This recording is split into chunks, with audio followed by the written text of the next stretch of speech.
요즘 AI 정말 뜨겁죠? 그런데 말이죠. 이 화려한 잔치 뒤편에서 아주 심각한 경고음이 울리고 있다는 사실 알고 계셨나요? 오늘은 AI에 대한 이 엄청난 과잉 투자가 어떻게 민간 신용 위기라는 아주 위험한 불씨가 될 수 있는지 한 금융 보고서가 제시하는 정말 소름 돋는 시나리오를 가지고 한번 이야기 나눠보겠습니다. 자, 보고서는 바로 이 한 문장으로 시작하는데요. 정말 강렬합니다. 2026년 1분기 시장의 인내심이 바닥날 것이다. 이게 그냥 언젠가 위험할 수 있다 이런 막연한 얘기가 아니에요. 2026년 1분기라고 아주 구체적인 시점까지 딱 못 박아서 경고하고 있는 거죠. 아니 도대체 무슨 일이 벌어지길래 시장의 인내심이 바닥난다는 걸까요? 그 핵심 원인으로 지목된 게 바로 이겁니다. AI 수익성의 신기루. 다들 AI가 미래다, 미래다 노래를 부르는데 정작 그 어마어마한 투자금이 실제 돈, 그러니까 현금 흐름으로 이어지지는 않고 있다는 거예요. 마치 사막의 신기루처럼 보이기만 그럴싸하다는 거죠. 이게 그냥 어떤 한 군데서 나온 뇌피셜이 아니라는 게 중요합니다. 여러분도 잘 아시는 무디스, 그리고 세계경제포럼 같은 아주 공신력 있는 기관들도 똑같은 얘기를 하고 있어요. 이 AI 수익성 신기루가 곧 무너질 수 있다고요. 돈은 정말 쏟아부었는데 이걸 언제 어떻게 회수할지에 대한 답이 안 보인다는 게 공통된 의견입니다. 자, 그럼 이 신기루가 펑 하고 터질 때 그 폭발을 일으키는 뇌관, 그러니까 트리거는 과연 뭘까요? 보고서는 바로 민간 신용시장을 지목합니다. 아마 많은 분들께는 좀 생소한 단어일 수 있는데요. 바로 이 보이지 않는 곳이 위기의 진원지가 될 수 있다는 겁니다. 민간 신용, 이게 뭐냐면요. 아주 간단히 말해서 은행 말고 사모펀드 같은 곳들이 기업에 직접 그리고 비공개로 돈을 빌려주는 시장이에요. 최근에 은행 대출 문턱이 엄청 높아졌잖아요. 규제도 심해지고. 그러니까 당장 돈이 급한 AI 스타트업이나 기술 기업들이 이쪽으로 우르르 몰려간 거죠. 그러면서 시장 규모가 그야말로 폭발적으로 커졌습니다. 자, 지금부터가 진짜 중요합니다. 그럼 이 민간 신용 시장에서 시작된 작은 균열이 어떻게 금융 시스템 전체를 무너뜨리는 도미노 효과로 이어지는지 보고서가 제시하는 그 무서운 시나리오를 단계별로 한번 따라가 보시죠. 자, 이 5단계 시나리오 한번 보시죠. 정말 촘촘하게 짜여 있어요. 첫 번째, 시작은 이렇습니다. 금리는 높은데 AI 사업에서는 생각보다 돈이 안 벌려요. 그럼 당연히 기업 가치가 떨어지기 시작하겠죠? 두 번째, 기업 가치가 떨어지니까 어떻게 될까요? 이 기업이 돈 빌릴 때 맡겨놓은 담보 가치도 같이 뚝 떨어집니다. 그리고 세 번째, 이게 진짜 결정타입니다. 만기가 돌아온 대출을 연장, 즉 리파이낸싱을 해야 하는데 실패하는 겁니다. 왜냐? 담보 가치가 모자라니까요. 더는 돈을 안 빌려주는 거죠. 네 번째 단계로 넘어가면 이제 패닉셀링이 시작됩니다. 돈을 빌려줬던 사모펀드들이 어떻게든 손실을 줄이려고 담보로 잡았던 자산들을 헐값에 막 던지기 시작하는 거예요. 마지막 다섯 번째, 이게 최악의 상황입니다. 이 사모펀드들한테 돈을 빌려주던 큰 은행들마저 이거 위험한데? 하고 자금줄을 딱 끊어버리는 겁니다.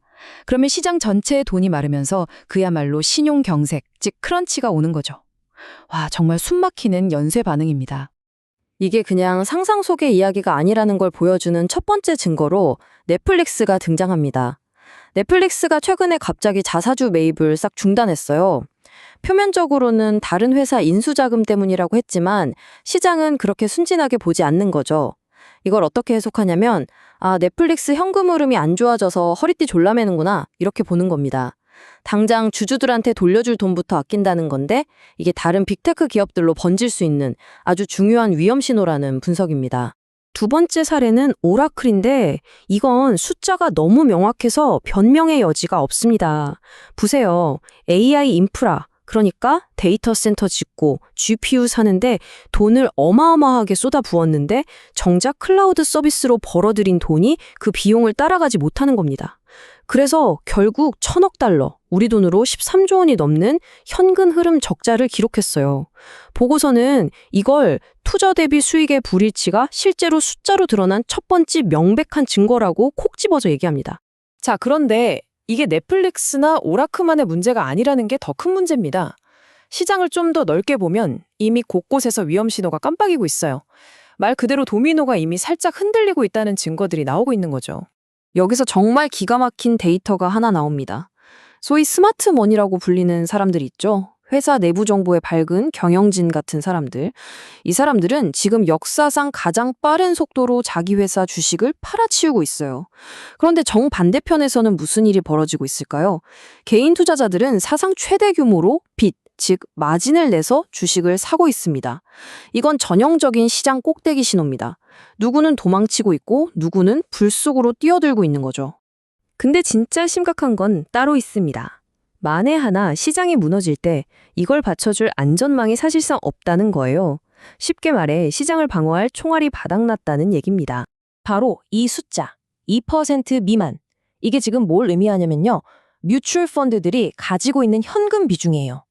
근데 이게 어느 정도냐면 그 유명한 닷컴 버블 붕괴 직전 이후로 가장 낮은 수치랍니다. 이 말은 즉슨 주가가 폭락해도 와 싸다 하면서 들어올 돈, 즉 저가 매수세가 거의 없다는 뜻입니다. 시장의 브레이크가 고장난 자동차 같은 상황인 거죠. 자, 지금까지 좀 암울한 시나리오를 쭉 살펴봤는데요. 그럼 이제 어떡하라는 거냐 궁금하시죠? 이 보고서가 이런 위기 상황에 대비해서 어떤 생존 전략을 내놓았는지 한번 보겠습니다. 물론 이건 투자 추천이 아니라 이 보고서의 분석에 따른 논리적인 결론이라는 점 꼭 기억해 주세요. 전략은 아주 명쾌합니다. 줄일 것과 늘릴 것. 먼저 줄일 것들. 위기가 터지면 직격탄을 맞을 은행, 금융주, 그리고 당연히 AI 하드웨어, 소프트웨어 관련주들, 또 경기를 많이 타는 자동차나 명품 같은 임의 소비재 주식들, 이런 것들은 비중을 줄이라고 합니다. 반대로 늘릴 것들은 뭘까요? 경기가 아무리 나빠도 우리가 먹고 써야 하는 것들 있죠?